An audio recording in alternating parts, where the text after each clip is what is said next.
What's going on, everybody? Cheers. Happy Wednesday, or whatever day of the week it is when you are watching or listening to this. Welcome to the With Her Two Hands podcast, where each week we celebrate women who build, fix, and make the things that make the world go round with her own two hands. I am your host, Bogey. I'm a master automotive technician by trade, but a huge supporter of women making waves in all of the industrial trades. And this has been just such a phenomenal series to be able to be a part of. I've gotten a chance to meet so many incredible women all across the industries. And this week is no different. We have an incredible woman to sit down with who has been a huge influence within the automotive industry for decades now. And I'm privileged to be able to call her a friend. I've known her for years, and she's just a force to be reckoned with within the industry. So I'm very excited for you guys to get a chance to meet her. Quickly, I do want to thank all of the familiar faces that I see in the audience. You guys, it's so great to see you each week. It's become our little family here. It's great to see so many familiar names. So thank you for coming back each week. If you're new here, welcome. Thanks for tuning in and checking out the show. Go back and watch some of the past episodes. We've got 166 episodes, which means 166 amazing women who we have sat down with, which means there is an endless supply of inspiration, words of encouragement, words of insight, just some incredibly strong, powerful, influential women sharing their stories, sharing their experiences, their wins, their challenges, their successes. And it's just incredibly inspiring to hear their words. So go back and listen to them and meet some of these incredible ladies. Every week, I also release an archived episode on Monday. So you get two opportunities to listen to the With Her Two Hands podcast.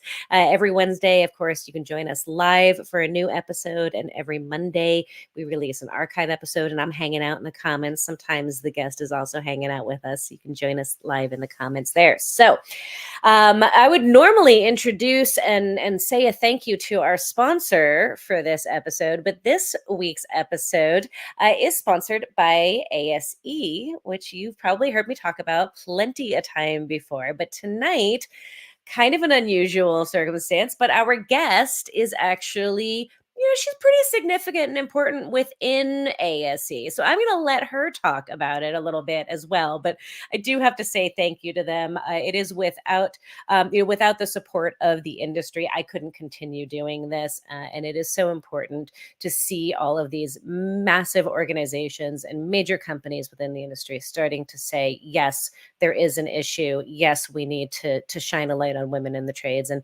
ASE has been such a huge supporter of seeing more women in these trades for a long time now. And it's great to have them as an ally. And so I'm really thrilled to have somebody from ASE to sit down and talk with us. But we're not going to be talking only about ASE, just FYI, guys. We're talking about her life because she's a pretty phenomenal woman, and I'm really excited to hear her story and to share that with you guys. So without further ado, I'm going to quit blabbing, and I'm going to bring on Miss Trish Serratore. Hello.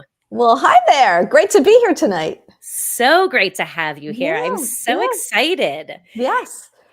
It's crazy because we've known each other for years Years. now. Really, Years. in an auto care, God, we're going back probably like 15 years, 20 years maybe. Oh, easily. Right. Yeah. Yeah. I mean, when you got kind of into the industry, that's when you got visible, and I was kind of already there. Yeah. And here we are. Yeah. I know. It's crazy. And yet I was reading some articles about you in preparation for tonight.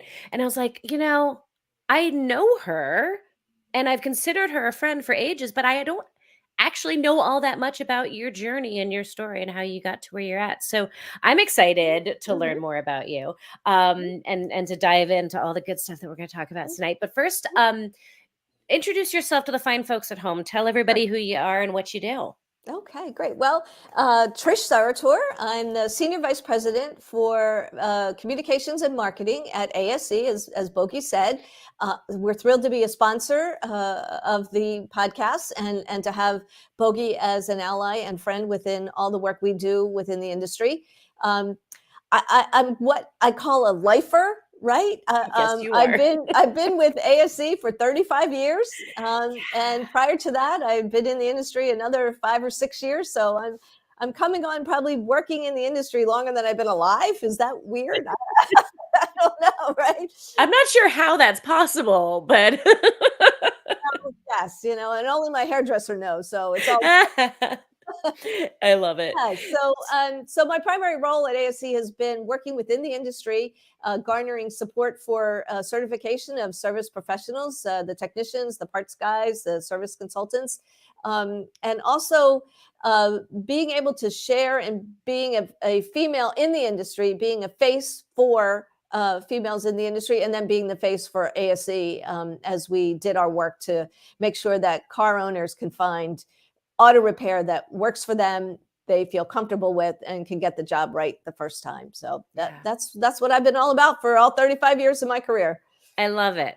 I love it. And Yeah. I want to dig Mm, into a lot of that, but I want to go mm. back in time if you're all right Okay. with that. Like, let's Sure. go rewind to early days in your life. Mhm. Did you know that you wanted to do this? Like, did you know that you wanted to be part of the automotive industry? Like, what did you set out to do when you were young? Right. So I was had very good fortune. I was able to go to college. I grew up in the Philadelphia area, so went to LaSalle University, and I would say, and hopefully I'm not the only one that has felt this way. No idea what I was going to do with my life. Right? You're going to go to college, you're going to get a job, and then you're going to live the rest of your life. But who knew? I had no idea what that meant. Right. You Right. know, people who are doctors, they're like, yes, I'm going to be a Hmm. doctor. They're just very focused, but me, not so much. Yeah. So anyway, so I'm in college and I'm an English major, all good. And then I realized I would just be a really horrible teacher. So well, let's just like cross that off the list of things to do, right? Not going to happen. So then you're like, well, now what, right? Because what do you do with an English degree? And this is way back in the 80s. And so I happened to take a class where I was exposed to other opportunities. Oh my gosh, you can work for a publishing company. You can be a magazine editor. You can write for yourself or other industries. So I ended up after going through that particular class interning with what was then called the Chilton Company. And those of you who are older than I am will remember Chilton as the manual people, right? They built had all the repair manuals. Yeah. And they were headquartered not too far from where I lived. And what I didn't know is, in addition to the auto repair manuals, they had this giant portfolio of trade magazines, right? So there was one for the construction industry. There was one for the Oh. jewelry magazines. There was one Huh. for the CAD CAM guys. And there was one for the automotive people. Who knew, right? And it was called Motor Age Magazine. Now, Motor Age had been around since like 1909, so it's not like I'd started it or anything, but I had no idea it existed.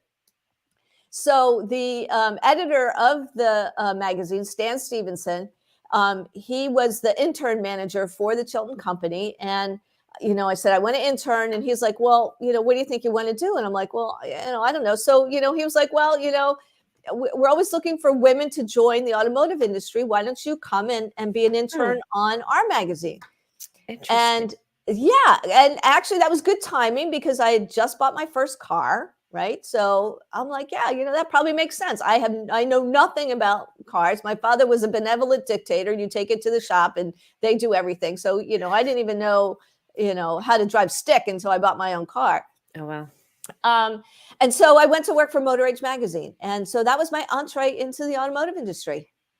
Yeah. Interesting. So Yeah. how did you wind up talking with him in particular from Motor Age and getting into that? I mean, you had no automotive experience. What put you in that room with him to make you pursue that? I think he was just open. He was a very open-minded man. And, yes, there might have been opportunities on some of these other magazines, but okay, I don't own a lot of jewelry, and I don't own a construction company, and my dad isn't an. So there really wasn't any particular push to one of those other magazines, and so and as I said, having just purchased my new car, I'm like, this Why might be a not? good fit for me to Yeah. be prepared to be a good car owner, if nothing else. And Interesting. yeah, and so he said, yeah, sure, come on board, and he was, again, I think, somebody who was a welcoming to all people, right? He didn't just Yeah. say, okay, you have to be a tech guy or we're not going to hire you. So, so I Yeah. interned there for a summer, and so then I backtracked a little bit because the receptionist left. So then suddenly, oh, well, you can be the receptionist, right? Because that's what women did, Right. So right? as open as he was, you still wound up in the Right. reception Yeah. Right. position. Yeah. Okay, fair. Yeah. All right. Yeah. But that's Not okay, shocking. right? Yep. Because you know Yep. what? I will tell you, you learn a lot open in mail. Okay. Nobody has mail anymore, but way back then, you learned a lot open in mail and taking phone calls Interesting and point. learning, oh, okay, so that's the marketing manager for XYZ company. And okay, that's what he's looking for. So who do I direct? So I felt as Hmm. much as I was, oh, I don't want to be a receptionist the rest of my life, it was a good grounding for the next stage of what I did. That's a really Yeah. cool perspective. Yeah. I appreciate that. That's Yeah. a good way to shift it, that there is redeeming value and there's stuff to learn in kind of every position. And like, sure, it wasn't necessarily ideal or what you wanted, but there was Right. definitely still something if you were on the lookout for it. If you were paying attention, you could learn from that. That's right. You I know? mean, certainly, if you ever watch Mad Men, the women there didn't have that kind of opportunity. But I think Yeah. I just had slid in a time when the next chance to become an editor was available, and there I already was, right? Right. As opposed to having to come in with that experience. So it Yeah. worked out well. So I worked for Motor Age for 4 years, Wow. and I learned a lot. I learned, how to write, how to interview, how to turn the question to what I wanted to learn about a particular Mm. organization or person, and working under a deadline. And that was extraordinary. Yeah. It was and great people, great And you people. learned about the industry, And which right, is yes, brand new to you. I open door, right? Open door Yeah. for me. Yeah. Mhm. How I mean, it's so interesting because a lot of people would hear this setup of experiences that you had, right? Like, I don't know anything about cars. I didn't really know what I wanted to be. I get in front of this opportunity. A lot of people would say, "Oh, that's not a fit for me because I know nothing about cars." But you were like, yeah, that sounds perfect." Like, what is Right. have you always been that person who was like, "Challenge? Cool. Yeah, let's do that. Let's try that." Well, one would like to think that, but I think more importantly, it to me meant independence, right? It allowed me to get that first job. It allowed me to explore what I did want to do. Obviously, being an English major, writing was something I was relatively comfortable with. I just didn't know how to put that into a situation that made money, or Yeah. would allow me to live. Yeah. Um, and then, working with the variety of people on a magazine also exposes you to all of those jobs, right? So there's editorial, there's sales, there's marketing, there's the Yeah. technical side. So it really was a very grounding experience. It also told me that publishing and magazine writing isn't particularly lucrative. So maybe I don't want to stay here forever. But it certainly gave me, let's just call it the resume building opportunity, right? Okay. Fair enough. Fair Yeah, enough. yeah. So you were there for 4 years. Was there Mhm. a point where you, like, decided, "I like this industry, I wanna stay within this realm even if I leave here," or was it just kismet that you wound up in another job in the industry? Like, how did that wind up happening? Well, and again, I'll mention the money, and I don't mean to, No, it's disbar or it's a part of the disregard, but you can't live if you're not making enough money to live. No. So yeah, I started looking around in various other jobs. I did a couple of interviews in New York, thinking, oh, I'll go to a big magazine in New York because that would be a great thing. And then I realized, well, that's all well and good, but I really like this industry. I like the people, right? And I like this opportunity to be an expert in something that a lot of people aren't, right? Mhm. People, the car is, it's this thing they own. They got to take care of it. It's a pain in the neck. But when you think about it, they really don't understand how it works. Again, I'm no technical expert, but having worked in that milieu, I learned where to find those technical experts, right? Mhm. So that was very helpful. Um, and then I had this opportunity, having worked within the industry and with various people. My next post was with an agency who did business to business PR work for the automotive aftermarket, and Okay. that seemed like a really nice segue, both from a monetary perspective, but also from an experience and work, different work, right? It was a chance to expose myself to a different side of the house. Yeah. So I have to say that, going in cold, but having, gotten that experience, then opened the door to everything else that's happened in my career. Yeah. And it was the people that made you want to stay within the Yes, industry. yes, absolutely, and still friends with folks from way back then. So That's yeah, awesome. That's yeah, awesome. yeah. So how did you wind up at ASE? And what was the beginning? Because you obviously didn't come in as Right. VP. No, right. So when I was at the magazine, obviously ASE had been started in 1972, so it had been around for 10, 15 years at that point. Yeah. And it was, still looking to make sure that people understood what it was doing and why it was important, what the relevancy was. So the magazine Motor Age did several articles, and the good news was they weren't technical. So that was an article that always ended up landing in my lap, right? Because I could write Ah, about the organization, about their goals, what they were trying to do, why okay. being certified was important, and how do you sell that to your car owner, because the owner was the reader mostly of the magazine. Yeah. So I wrote several articles about the organization, and Interesting.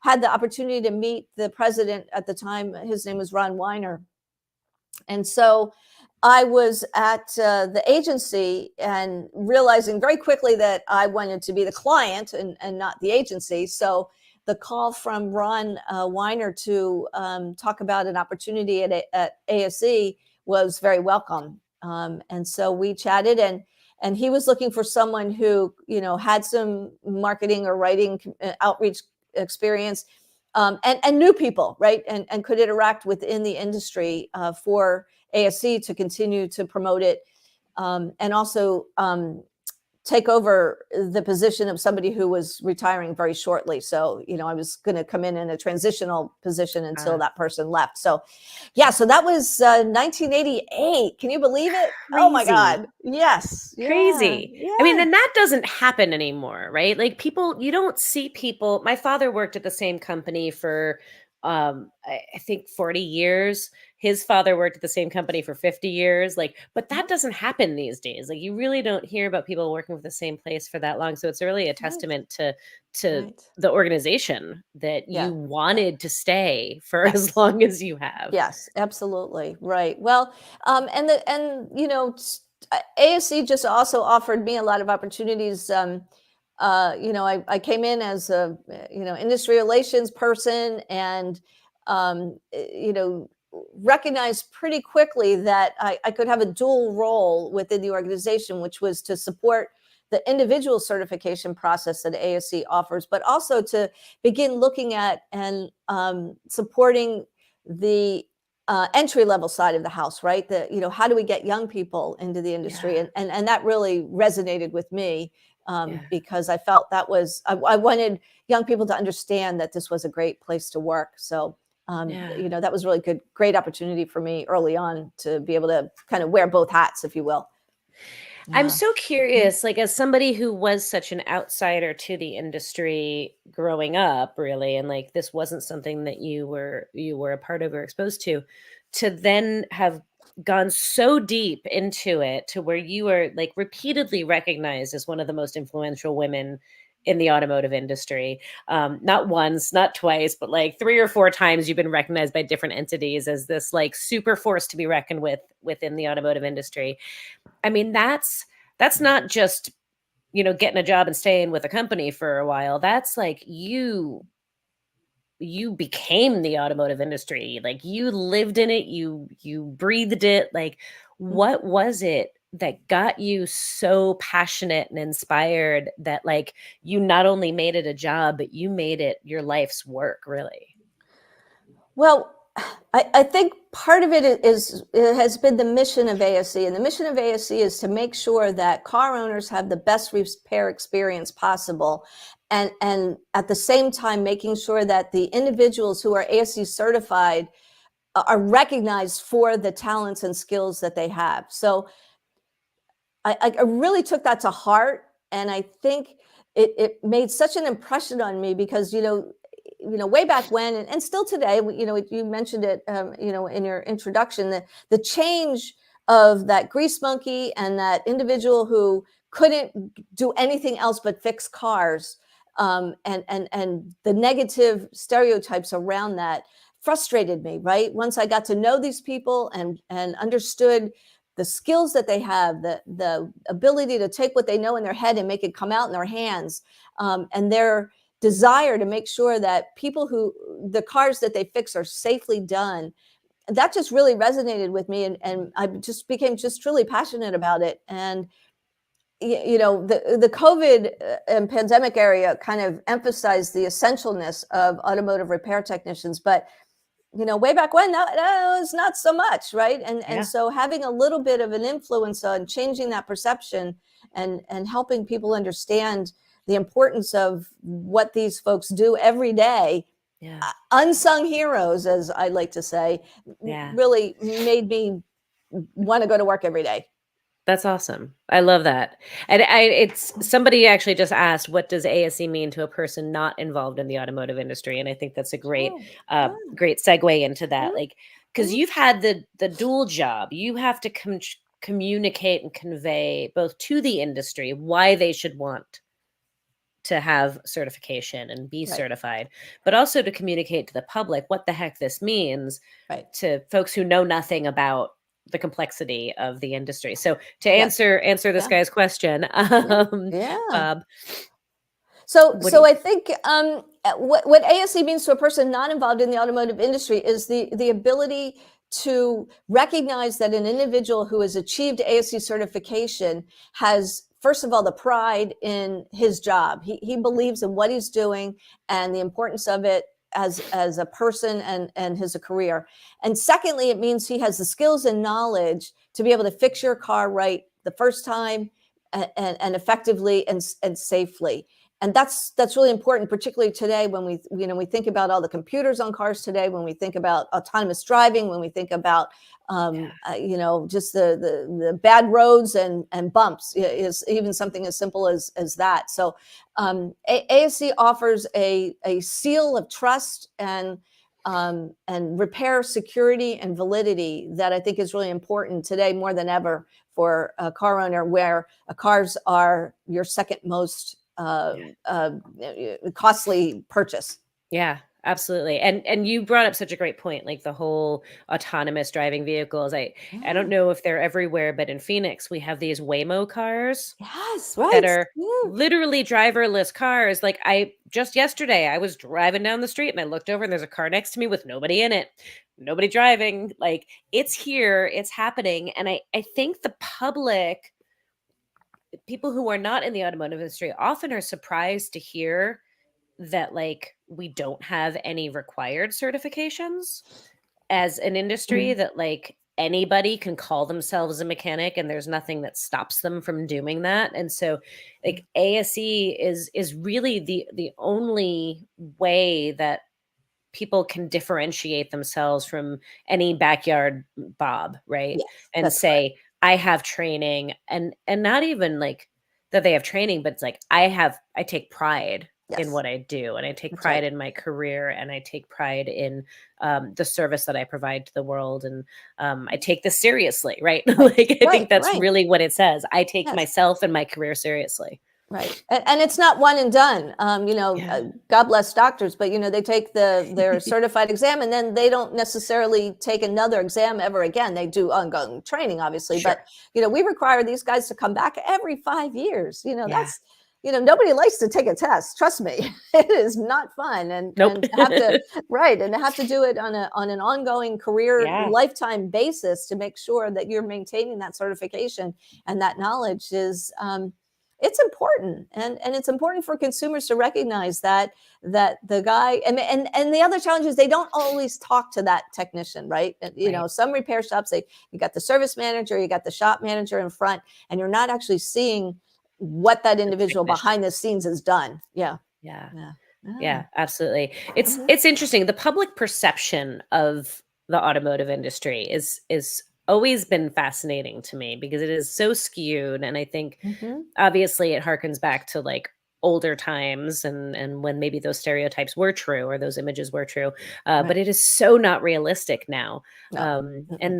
there's so little that we have to be able to differentiate and show the professionalism of our industry and how incredibly complicated it is, other than ASCs. Like Right. that is what we have to say, take me seriously, I know what I'm Right. doing. Right. Right. Right, like Right. to Right. stand out. Yeah. And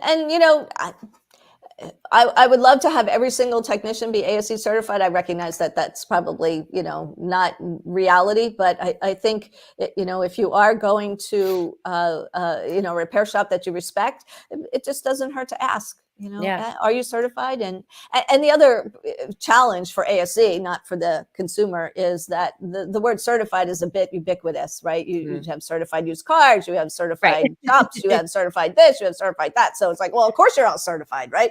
But but yeah, so the expectation is that why wouldn't you be certified? And so Right. that's why we have to Yeah. kind of push that theme a little bit. Yeah. Yeah, I mean, Yeah. absolutely, that's the thing, like, Mhm. people are shocked to find that out. They're like, "What do you mean there's no required? Like, you're not Right. licensed? Like, you Right. don't have" right? Like, they Mhm. just assume if you're Yes. working on cars, you must be certified. Well, nope, Right. not necessarily, right? Not in every Um, case. No. not in Right. every case. You should Yeah. be. Hopefully, That's you right. are. That's right. Yeah. Yeah. So I'm curious, as an influencer in the industry, in the traditional sense, you've been around for a long time. You've left your mark in a huge way in this industry. Um, you kind of came into the industry with somebody who was very supportive of and said we need to see more women in the automotive industry. And Mhm. that was at a time when there were very, very few women in the industry. Yes. What how have things changed? Have things changed? Are they not changing? What have you seen in your time in the industry? Because you'd get to see the industry also from like a bird's eye view, because you Mhm. get to see nationwide and you're Right. seeing all across the board. Whereas a lot of us are seeing our little shop, our little area. You get to see the big picture and you've seen it Sure. over decades. Right. Is it changing? Yeah, I would say it's absolutely changing. I would say, 1988, when I got into the industry, I would be the only woman in the room. And the good news was, because I was coming at it from a journalistic perspective, Mm, they let me in, right? I wasn't shunned or pushed away or treated badly, because they needed me, right? They right. needed me to say something positive about their services or their product or whatever. So I got away with a lot in that regard.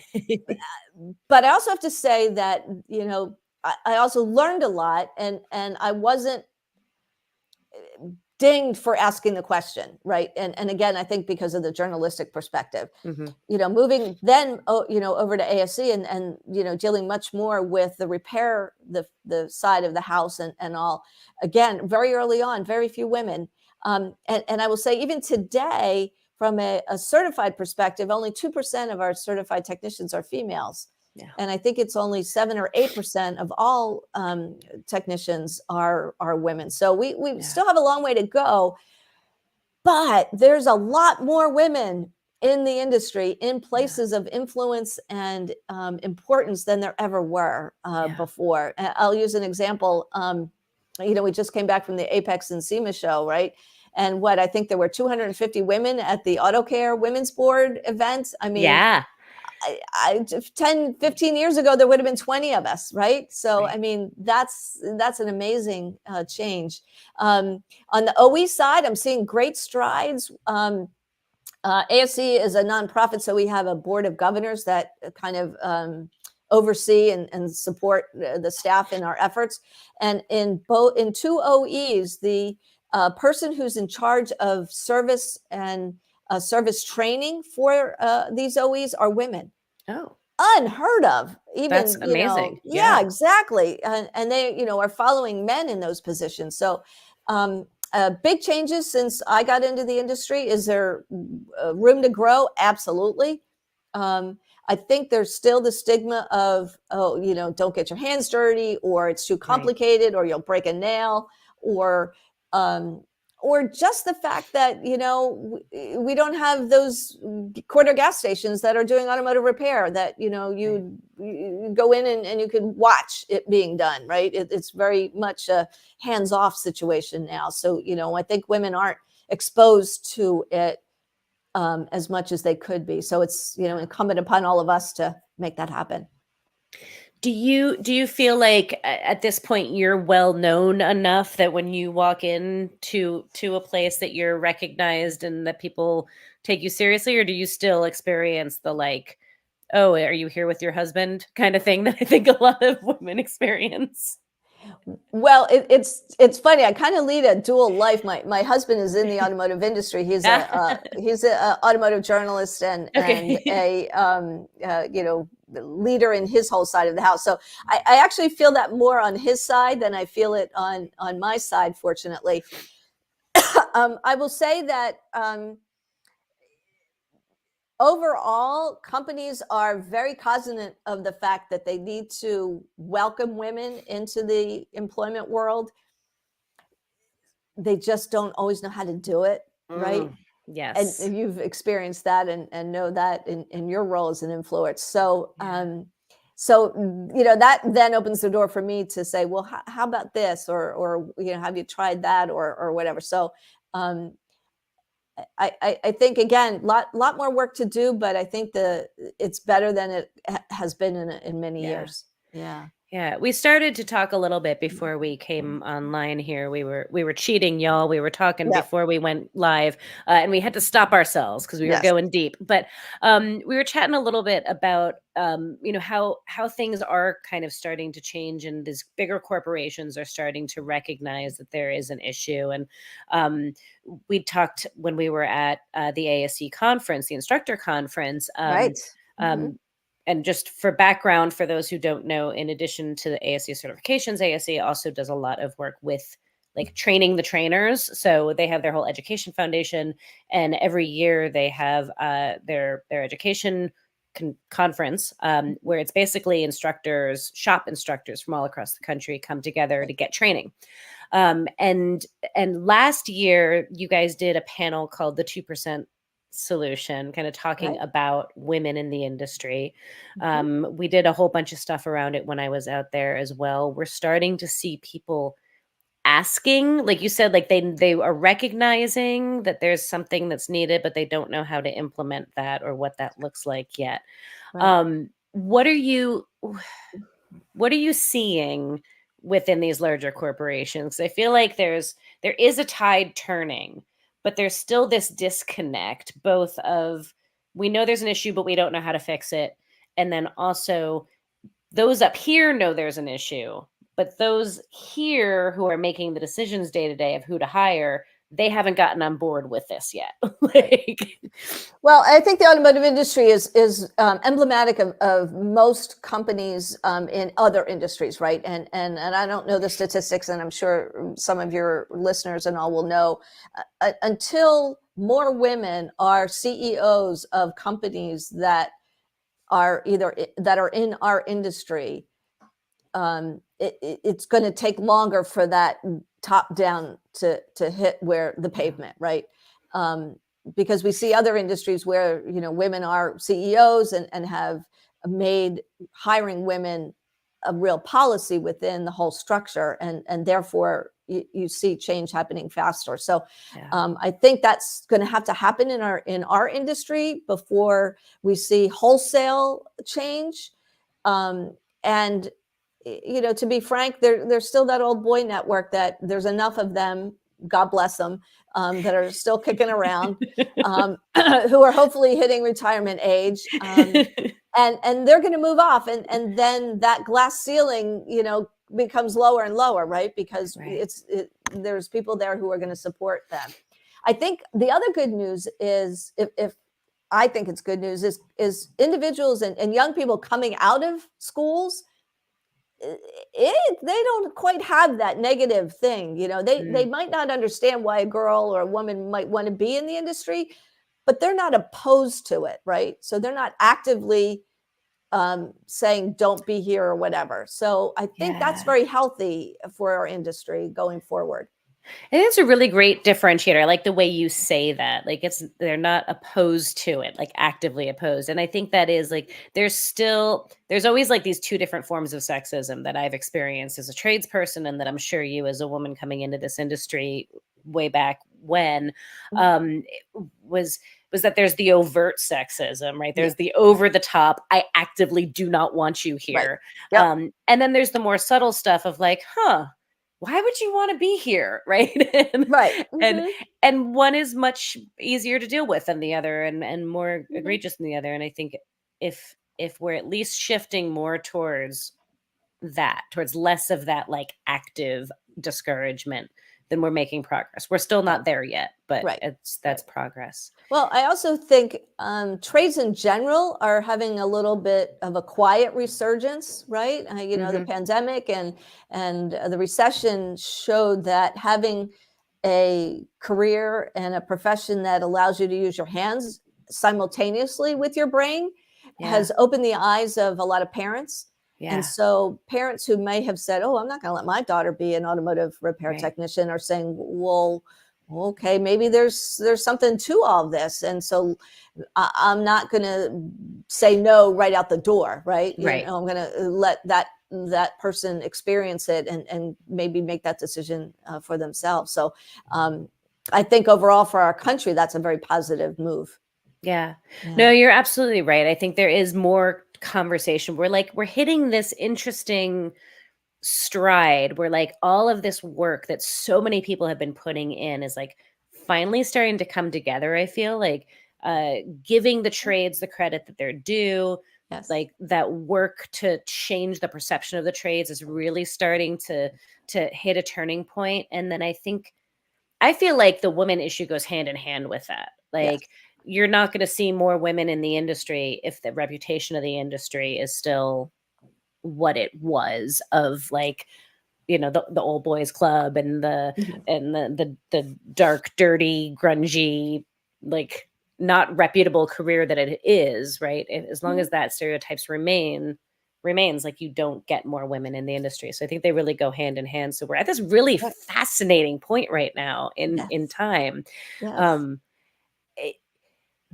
what you're leaving the industry. I mean, well, you're retiring, right? I This is like am. Yeah, this is it. Yep. One of my last swan songs is here with you. so crazy, so It is. crazy. Do Yeah. you feel like you're leaving the industry in good hands? Do you feel like it's in a good place and that there's people to take up and continue the fight? I really believe that. There's so many amazing women, yourself included, and all of the just the women we meet on a daily basis. A lot of the women you've had on your show, and particularly for those of you who aren't familiar, there's an organization called Skills USA. And they are designed to teach leadership skills as well as technical and hands-on skills to students. And when I think about the young folks coming out of those membership organizations Yeah. into our industry, I'm like, okay, it's going to be all right. We got good people coming in. We got a couple olders up there still hanging on that are going to be good mentors and good supporters of these folks. So I think so, and I think the technology changes in our industry are positive for women to come in and be effective, right? It's not just about how fast you can fix that brake, right? Yeah. There's all kinds of things that women can be doing in this industry that, yeah, you can fix brake systems if that's what you want, but you can work on electric vehicles. I mean, it's just the spectrum is so much greater today and Yeah. affords so much greater opportunity. It's just wonderful, and I think it's going to be okay. I think I'm leaving the industry in good hands, right? I love it. I, Yeah. I I love it, and I also love like the little bit of hesitation there. Like I think we're gonna be okay. Okay. Well, one doesn't want to feel replaceable, but You are not replaceable, no, Trish. Never, never. no, no, no, You have no, left your mark in this industry for sure. no. So okay, so if we're thinking about this, like the industry as a whole and the future and the hopes for it and like our hopes and Right. dreams, like Yeah. what are the things, like if you had to pick out, like if there's like one or two things that give you the most hope for the future, and then one or two things that are like the things that keep you up at night of like, oh my God, will it ever change? This is going to be the death of our industry. If I could wave a magic wand, these are the things I would fix. All right, so I'll do the bad stuff first, right? Okay. Because we want to end on a high here. So Perfect. I love it. Yes, absolutely. On the tough stuff, I think the industry is really going to have to address pay, right? We're going to have to look at flat rate. We're going to have to look at salary. We're going to have to figure out a way to pay and take care of the people who are doing this work, right? And that's a big wholesale change, right? That means that that shop owners and dealers are going to have to look at their business model in a whole new way, and that's very challenging.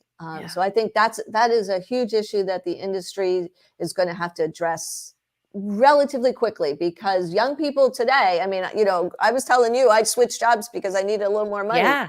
Well, that's what young people today, and they're going to switch a lot faster than 35 years. They're totally. They have no hesitation. Yeah, that's right. And so if our industry can't figure out a way to support a living wage and a way to achieve that living wage that doesn't, end up with a broken back and arthritic fingers, we're going to be challenged. So I think that's a big must do for the industry. Other than that, I think we still have to work on that. What is the perception of this industry, and making sure that people still begin to understand better that this is at the level of an electrician and greater. It's, if you're going to pay your plumber to come, you're going to pay to have your car repaired. And we need to make sure that people understand that that's not unreasonable today. So those two things that go hand in hand. Before we go on to the good stuff, like I have to because you just kind of like, those are the two things. And that's the challenge, because on the one hand, we're saying the perception needs to change. And on the other hand, the reality is that the perception is somewhat accurate, right? We still are not a high enough paid career with as the respect that they deserve. Like, automotive technicians deserve to be paid well. They deserve to be respected. They deserve to be esteemed. Like, you can't go anywhere in this world without a mechanic to fix the things that get you where you want to go, right? That's Get the food to the grocery store and all of the things, right? So we need mechanics to make the world go round, and yet they're not valued or esteemed. And so how do we fix that inherent problem of people are seeing the industry as a low paid, dead end career that leaves you with arthritic fingers? And because we haven't fixed the money issue yet, we are still currently, in a lot of cases, not always, you can make good money in this industry, but often it is a low paid career that leaves you with arthritic fingers. So how do we fix that? And how do we get the industry on board with money needs to be fixed? That's, you hit the nail on the head. That's the inherent problem. Yeah. And that's really challenging because, we have a kind of a two-tiered system where, where we have new car dealers who are, selling cars, and yet it's the back end that's keeping them afloat. And then, we have independent repair shops, and many of them are former technicians, right? Who said, all right, enough already. I'm going to get into the front office and stop fixing cars and try and run a business. And so I think, putting technicians to the side for a minute, we've got some fundamental change that needs to happen from a ownership and a management perspective at the shop or repair level. I'm not sure who's going to be able to manage that or change that. That's certainly not ASE's role, in the sense that, we're trying to, improve the reputation and the perception of the technician. But if the shops don't change, then we really can't change the perception of the technician. So that's that chicken and egg that I think our industry is facing. Excuse me. I think the other challenge that we're facing is cars don't break like they used to, right? They you don't, I live in Northern Virginia. I don't see cars on the side of the road. They're just not there. Now, that doesn't mean that they don't need maintenance and they don't need, they have intermittent diagnostic problems, but cars are just made better. So Yeah. That is again forcing our ownership group to deal with that ownership practice differently. And Yeah. I think everybody's struggling with that. Yeah. Well, it's interesting. I Yeah. think Yeah. cars still break, but to your point, when Yeah. they break less often, but when they break They big, break big, right? and they break complicated. And Yes. so that is in and of itself what has created the need for this higher level of technician, Yes. this trained, electrically savvy, like all of that. Right. Um, and maybe it's just time. Like maybe it's just time for like it takes time for public perception to change. It takes time for, like you said, more people who are trained to be in leadership positions, for more women to be in leadership Right. positions, for that to slowly Mhm. matriculate. But it's Well, and I think, we're also talking about a huge industry, right? You're yeah, talking about millions and millions and millions of cars on yeah, the road, and then, millions and millions of parts and millions of companies that make those parts. So, it's not an industry that turns quickly no, in reaction to these things. On yeah, the plus side, however, right? yeah, I think we have an a technical education community that's really grasping that need for change. Not all of them, mind you, but they understand if they want to get young people into their classroom, they have to be better, right? They have to be better at recruiting. They have to be better at instructing. They have to be better at providing a career pathway for those individuals to move into that industry. And education is finally waking up to the need to partner with industry. Industry's still kind of on the fence about partnering with education sometimes. That I don't yeah. think they realize that they need to walk together, not in separate rooms.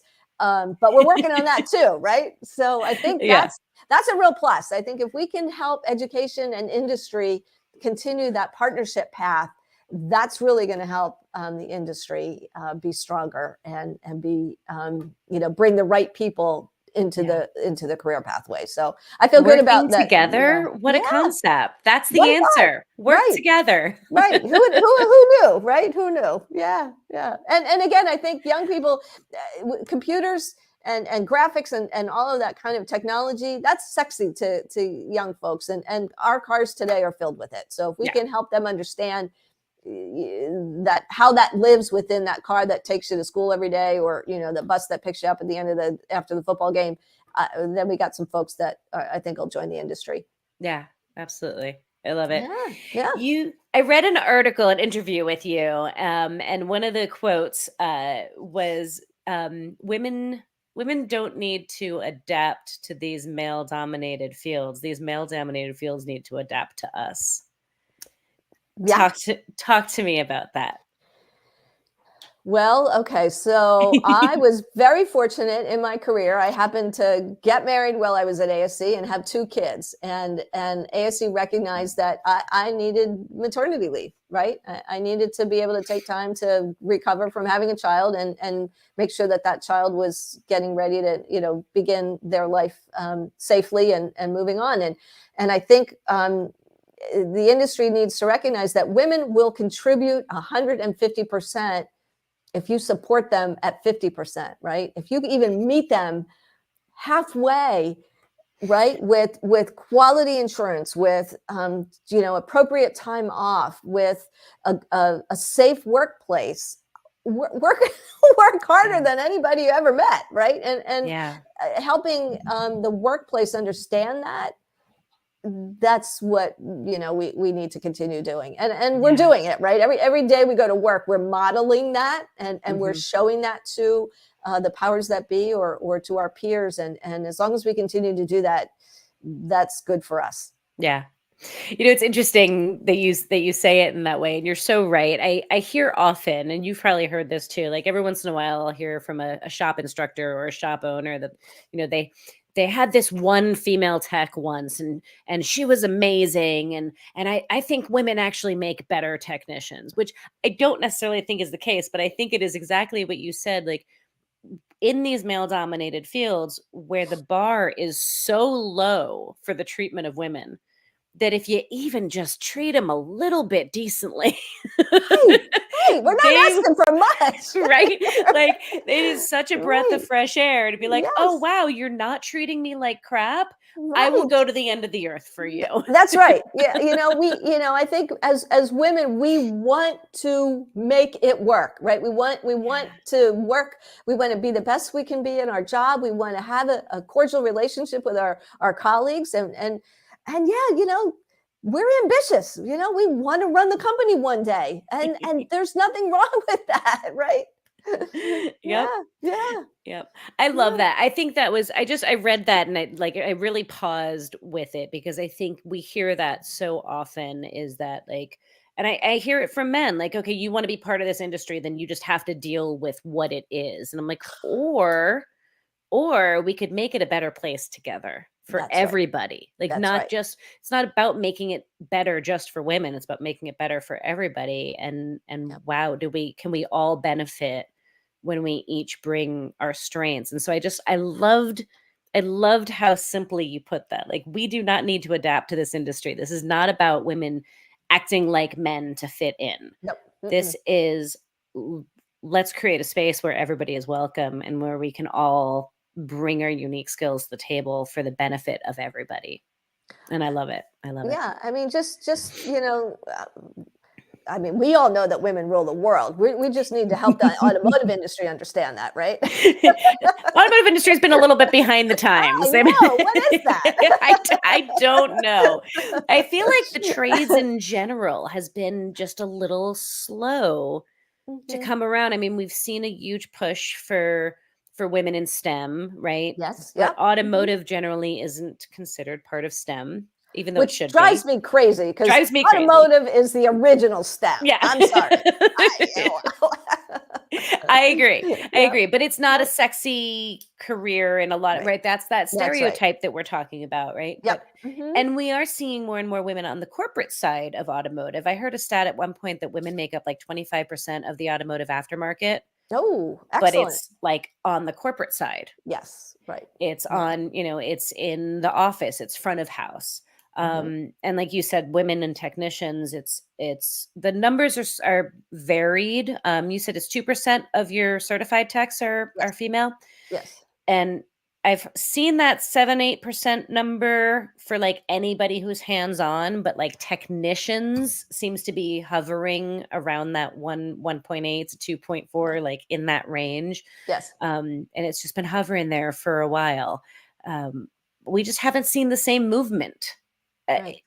as other industries have seen, and it's And I'm not sure why. I mean, we certainly have the technical ability. We have, the fingers. We're not lifting heavy weight anymore. So yeah, I'm not sure why more women aren't interested, other than it just might not be something we're interested in, right? I mean, I don't, for a very long time, all nurses were women, right? right, And now, you see a much more influx of men into the nursing field, and I don't know what the timeline of how long that took for that to happen, and maybe that's yeah. something we could look at to So see, is yeah, there, that's an interesting question. yeah, Yeah, not have any relevance to our industry, and what did they do, and could we adapt some of those uh, yeah.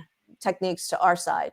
Hmm. Yeah, That's yeah, an interesting thought. Yeah, I would mhm, I would be curious how long that took because I think there is a yeah, certain amount of like you have to see it to see that shift to start happening. Like right, you have to see women in male dominated fields and men in women dominated fields to be yeah. able to You have know to that see that's an yourself option. there, right? Yeah, Yeah, exactly, right. absolutely. Yeah, and again, I Interesting. think part of the challenge too is, and we talked about it earlier, is if you're a car owner, you might not necessarily see that technician, right? Right. So you don't know that. Oh, she's a female. Oh, that's Right. cool. Maybe my daughter could be that. So Yeah. so there's some limitations in that challenge because of the way the work is done. Yeah. Absolutely. Interesting. Oh Mhm. my goodness. I just looked at the time. Yes, I know. We're running out here. I know we are almost done with our hour, so I want to Yeah, be respectful of your time. I know it's yeah, the holidays. It's like yes, yeah. almost almost Thanksgiving Thanksgiving, here. Oh my right. goodness. Yeah. Yep. And you've got family and all the rest. So I want to Yep. be respectful of Yep. that and respectful of Yeah. everybody else's time. Mhm. I have one final question that I Sure. always like to end on. Okay. Oh, but before I go there, I have to say, I just saw a comment saying that engineers rule the world. Ah, Nope. no. Nope. Nope. Oops. Nope. Nope. We no. I mean, nothing against engineers, Right. but Nice people, but that. lovely people, but Right. sorry. Oh, Okay, so in all right. serious though, Yeah. Mhm. Mhm. final question. Mhm. If you had the opportunity to go back in time and talk to little baby Trish, Mhm. the younger you, what are your words of wisdom to her? What are your words of advice? Wow. I think I would remind her to be open-minded and open to all the opportunities that are presented to her and not feel like, oh, I can only be an English major because that's the only thing I know. Mhm. Just because I like to read doesn't mean that there aren't other opportunities for me. Um, I think I would say, it's okay. Whatever you choose, it's okay, right? You know, you're going to be good at whatever you do, or you will work to be good at whatever you do, because that's important for you personally. So I think that's what I would say. I have been blessed. I've done wonderful things. I've traveled the world. I've met great people, and I couldn't imagine a better career and a better way to make a living. So I'm I love it. yeah, awesome. Yeah. You've lived an incredible life. You've Yeah. left an Yeah. incredible mark on the industry, this industry that you stumbled into, Right. and then not only never left, but you made your mark. You made change. You Oh, became such an important part of, and I'm so grateful for that yes, yeah, kismet yes. that brought you into the industry, because we definitely wouldn't be what we are as an industry without you. So Well, it um, works both ways. I'm a better person for having been in this industry, and that's worthwhile for me. So yeah, I love it. yeah, I love it. yeah. And I'm so excited for your next chapter. Yes, right. Miss So retiring, almost out the right. door. That's right. I will keep you all posted on my next adventure and where it leads me, because I now love I it. know I can do anything, right? Yes, absolutely. I Yep, love it. yep, Trish, thank you yep. so very much for Ah, agreeing to join me and hang out for this hour and share your story with everybody. This was really cool. This was oh, my pleasure, and I hope everybody can take something away with it and take it to their child and open another door. yeah. Yeah. Amen Yep. to that. Amen to Good. that. I love All it. right. Well, thank you so very much. Have a You bet. fantastic rest of your evening. And Thank folks at you. You home, too. thank you guys all for tuning in and hanging out with us for this last hour. I hope you enjoyed meeting Trish and getting to hear her story as much as I did. Make sure you come back next week to meet another incredible tradeswoman. And of course, every Monday for an archive episode.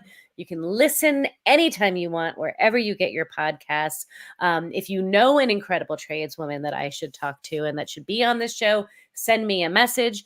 If you like this series and you enjoy this, make sure you hit like, hit subscribe, share it with your friends, spread the word. This is all about shining a light on the amazing women of this industry and of the trades in general.